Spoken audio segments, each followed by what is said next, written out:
പ്രിയ സ്നേഹിതരെ, മാർച്ച് മാസം ആകുമ്പോഴേക്ക് നമ്മുടെ വരുമാനങ്ങളും ചെലവുകളുമൊക്കെ പരിശോധിക്കുകയും ഗവൺമെൻറ്റിന് കൊടുക്കാനുള്ള ടാക്സിൻ്റെ കണക്കുകൾ തിട്ടപ്പെടുത്തുകയും ചെയ്യുന്നു. അതുപോലെ തന്നെ മാർച്ച് മാസത്തിൽ അടുത്തൊരു വർഷത്തേക്കുള്ള ബഡ്ജറ്റ് ഗവൺമെൻറ് അവതരിപ്പിക്കുന്നു. ചില കമ്പനികൾ മാർച്ച് മാസം അല്ലെങ്കിൽ ഡിസംബർ മാസത്തിൽ അവരുടെ വരവ് ചെലവ് കണക്കുകൾ പരിശോധിക്കുകയും ഏറ്റക്കുറച്ചിലുകൾ ഉണ്ടായെങ്കിൽ അതിന് പരിഹാരം വരുത്താനുള്ള പുതിയ പരിപാടികൾ ആവിഷ്കരിക്കുകയും ചെയ്യുന്നു.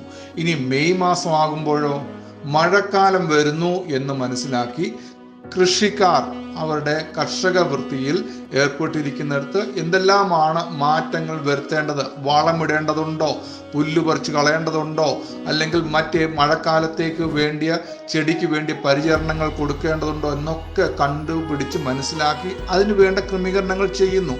ഇനി വിദ്യാർത്ഥികളാണെങ്കിൽ പുതിയ വർഷം ആരംഭിക്കാൻ പോകുന്നു എന്നുള്ളത് കൊണ്ട് അവരുടെ പാഠപുസ്തകങ്ങൾ വാങ്ങിക്കുക, മറ്റ് യൂണിഫോം വാങ്ങിക്കുക, കുട വാങ്ങിക്കുക, അങ്ങനെ ഷൂ വാങ്ങിക്കുക, അങ്ങനെ പല കാര്യങ്ങൾ ക്രമീകരിക്കുന്നു. അവിടെയൊക്കെ വിദ്യാർത്ഥികളും ചെയ്യുന്നത് കഴിഞ്ഞൊരു വർഷം ഞാൻ പഠിച്ചപ്പോൾ എനിക്ക് എത്രത്തോളം പഠിക്കാൻ കഴിഞ്ഞു, എത്രത്തോളം ഞാൻ ഉഴപ്പി പഠിച്ചില്ല, വേണ്ടവണ്ണം പരീക്ഷ എഴുതിയില്ല എന്നൊക്കെ ചിന്തിച്ച് ഒരു പുതിയ വർഷം ലഭിച്ചാൽ ആ വർഷം എനിക്ക് കുറച്ചുകൂടെ ഭംഗിയായി പഠിക്കണം, എൻ്റെ പോരായ്മകൾ പരിഹരിക്കണം എന്നൊക്കെ വിദ്യാർത്ഥികളും ചിന്തിക്കും. ഞാൻ പറഞ്ഞത്, ഒരു വർഷത്തിൻ്റെ പല ഘട്ടങ്ങളിൽ പല സമയങ്ങളിലായി അവരുടെ പ്രവർത്തനങ്ങൾ വിലയിരുത്തുകയും അവിടെ നേട്ടങ്ങൾ കുറിച്ച് സന്തോഷിക്കുകയും നഷ്ടങ്ങളെ കുറിച്ച് നമ്മൾ പ്രയാസപ്പെടുകയും ആ നഷ്ടങ്ങൾ നികത്തിയെടുക്കാൻ എന്ത് ചെയ്യണം എന്ന് ചിന്തിക്കുകയും ചെയ്യുന്ന കാലഘട്ടമാണ്.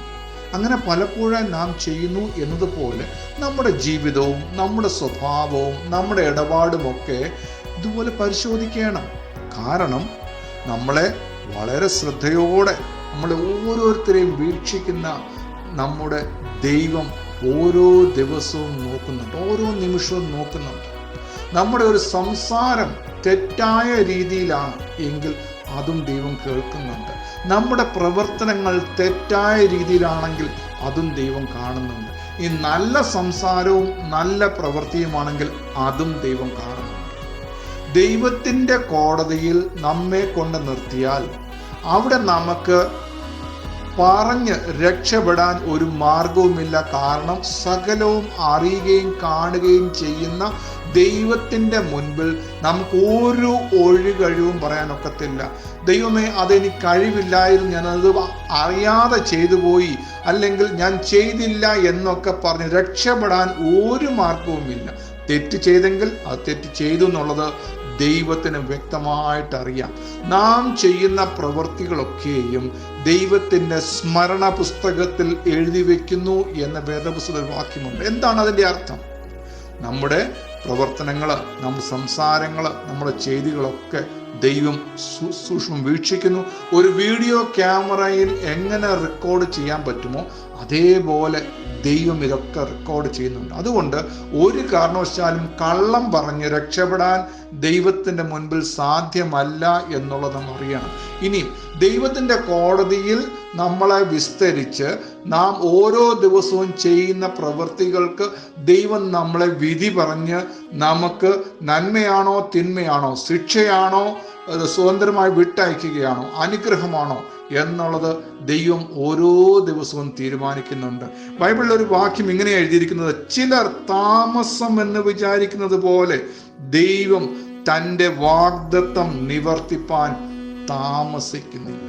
ദൈവം ഓരോ ദിവസവും നമ്മളെ നോക്കുന്നു, നമ്മളെ വീക്ഷിക്കുന്നു. ദൈവം നമ്മളെ ന്യായം വിധിക്കുന്നുണ്ട് എന്നുള്ളത് മറന്നു പോകരുത്. ആരും നശിച്ചു പോകാതെ എല്ലാവരും മാനസാന്തരപ്പെടുവാൻ ആ ദൈവം ഇച്ഛിച്ച് നിങ്ങളോട് ദീർഘക്ഷമ കാണിക്കുന്നതേ ഉള്ളൂ. അപ്പോൾ ദൈവം നമ്മളോട് ചെയ്യുവാനിരിക്കുന്ന നന്മകൾ, അനുഗ്രഹങ്ങളൊക്കെ നമുക്ക് ലഭിക്കാതെ പോകുന്നു, നമ്മുടെ ശരിയായ പ്രവൃത്തികളല്ല എങ്കിൽ ദൈവം കാത്തിരിക്കുന്നു, ശിക്ഷിക്കാതെ. പിന്നെയും ദൈവം നമ്മളോട് ക്ഷമിക്കുന്നത് എന്തുകൊണ്ടെന്നറിയാമോ? നാം തിരുത്തിയെടുക്കും, നാം മനസ്സിന് അന്തരം വരുത്തും, നാം മാനസാന്തരപ്പെട്ട് ദൈവത്തിങ്കിലേക്ക് വരും, ദൈവം ഉദ്ദേശിക്കുന്നത് പോലെയുള്ള പ്രവൃത്തികൾ ചെയ്യും എന്ന് പ്രതീക്ഷിച്ച് ശിക്ഷിക്കാതെ പിന്നെയും ദൈവം കാത്തിരിക്കുക. മടങ്ങി വരുന്ന ഏതൊരു വ്യക്തിയോടും ദൈവത്തിന് ഭയങ്കര മനസ്സലിവാണ്, ദയയാണ്, ആർദ്രത ദൈവത്തിന് തോന്നുന്നുണ്ട് എന്നുള്ളത് നാം മറന്നു പോകരുത്. അതുകൊണ്ട് ദൈവം എന്നെ ശിക്ഷിക്കും, ഞാൻ തെറ്റിപ്പോയവനാണ്, എനിക്കിനി മടങ്ങി വരുവാൻ സാധ്യമല്ല എന്ന് പറഞ്ഞ് നാം പിന്നെയും ദൈവത്തിന് അകന്നു പോകുകയല്ല.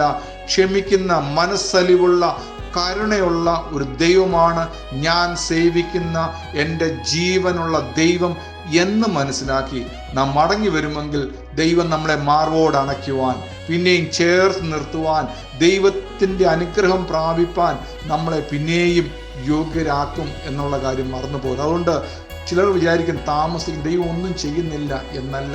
ദൈവത്തിന് ഓരോ ദിവസവും എന്തെങ്കിലുമൊക്കെ നമ്മുടെ ജീവിതത്തിൽ ചെയ്യാനുണ്ട്. അതുകൊണ്ട് ദൈവത്തിന് പ്രസാദം വരുത്താം, ദൈവത്തിന് ഇഷ്ടമുള്ളത് ചെയ്യാം, നല്ല സ്വഭാവത്തിനുടമയായി ദൈവത്തിന് കൊള്ളാകുന്നവരായി ജീവിക്കുവാൻ ദൈവം നമ്മെ ഓരോരുത്തരെയും സഹായിക്കട്ടെ.